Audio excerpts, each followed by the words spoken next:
Macintoon does it all. Today we're working on a 2017 Chevy Silverado windshield washer fluid pump replacement.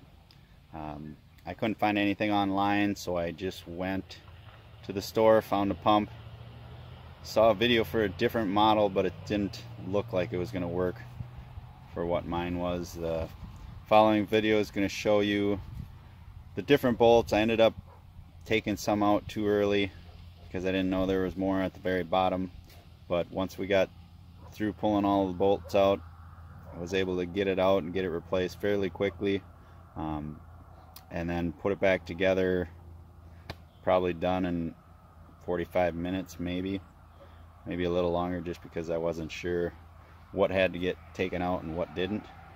Anyways, once you get it out, get in there, it's not too bad. But they do recommend on the other thing that I saw to take the front wheel off, but I was able to get it out without taking the wheel off. You just got to crank it hard to the right so that you have access to the bottom wheel well, because you have to remove part of that to get into it.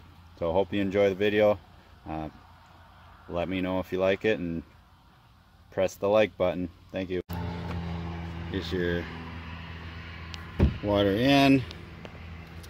The pump itself is on the back side. So I just took out, there were screws here and here, and there was 3 screws there and 2 screws, one there and one there. So now I can pull this plate out. So that plate pulled right out. So now I only see, it's like one more screw here. Then I'll have to take this wheel well cover off in order to get that back side out so I can access the pump, which is on the back side. Okay, on the bottom side here, get these screws that are in here. Just take a few of those out, just on the front half, on the fender here, wheel well, bottom wheel well. Pull a few of those off, and then when you get under there, you can see there's a bolt down there. You got to unscrew that one. You should be able to just stick your hand in there and undo it. So what I found out when trying to get this bottom screw out, it actually works a little bit better just to keep this top screw in, so the weight of this doesn't keep pushing down on it. Because you can, if you don't want to go through the time of taking your tire off to get inside here, you can only turn the wheel so far.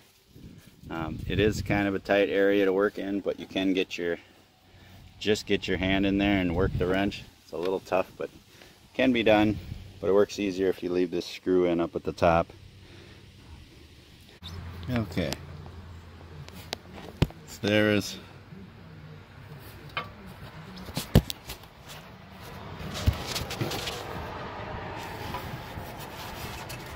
one bracket bolt, like right in there. Take that out. Had to take this one out. Pretty sure this one, these two, and then this black piece will come out of the way, because there's one more bolt right behind this black piece that you got to pull out. Okay, so this bracket is right up underneath here, protecting that. Those are the 2 side bolts I took out, and now there's the last bolt we got to take out that's holding this thing in. So I'll take that one out, and then I can take that very top bolt out up at the top.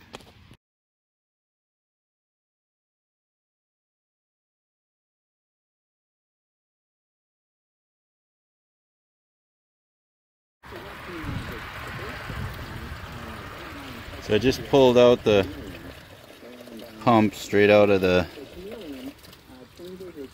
side here. So if you're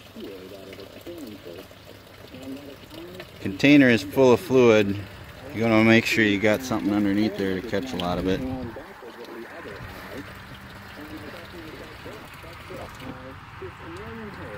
So that's the pump right there.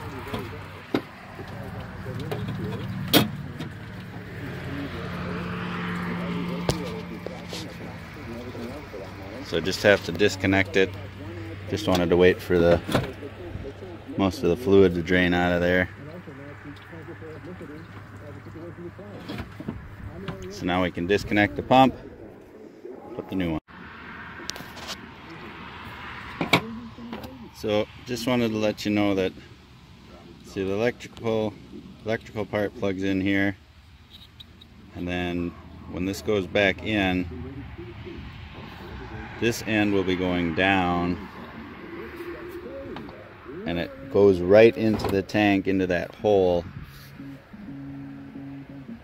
And they do send a replacement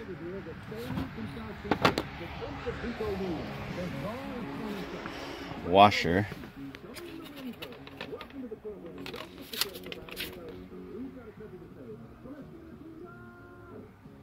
Just in case you damage the one that's into the tank. But I think so. I ended up just putting the washer on right there, and then I can push this whole thing down into the reservoir. Now it should be extra sealed. This line in the reservoir plastic, that's actually for the hose to get pushed into after you get your pump in place. So kind of makes it self-explanatory for what direction you have to put the pump back in once it's put back together. There you can see that water line for the pump a little better. So get this pushed in and get this thing put back together. Now we've got the top bolt in, one bottom bolt. Before we put all the rest of the bolts in, put yourself some fluid in to make sure that it's not leaking at the connection. So far it's pretty full. I mean, it's you're exactly right. And what I described in the book, any of that stuff is from when I took out the old stuff. I don't see any new drips. So I can put all the screws back in. We're good to go. So this black metal piece here just seems to be something for the wheel well to get screwed into. It does add a little protection to the windshield washer fluid, but I think it's mainly just a connector for the wheel well to hold in place, and makes it a little stiff in there. But there wasn't a lot of screws to it. I've got 2 screws in it, and it's mostly held in place. We put that 3rd screw in on the other end.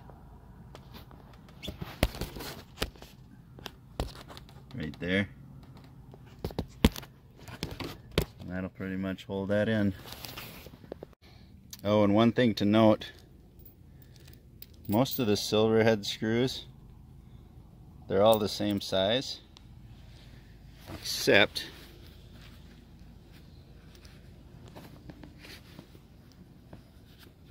this one.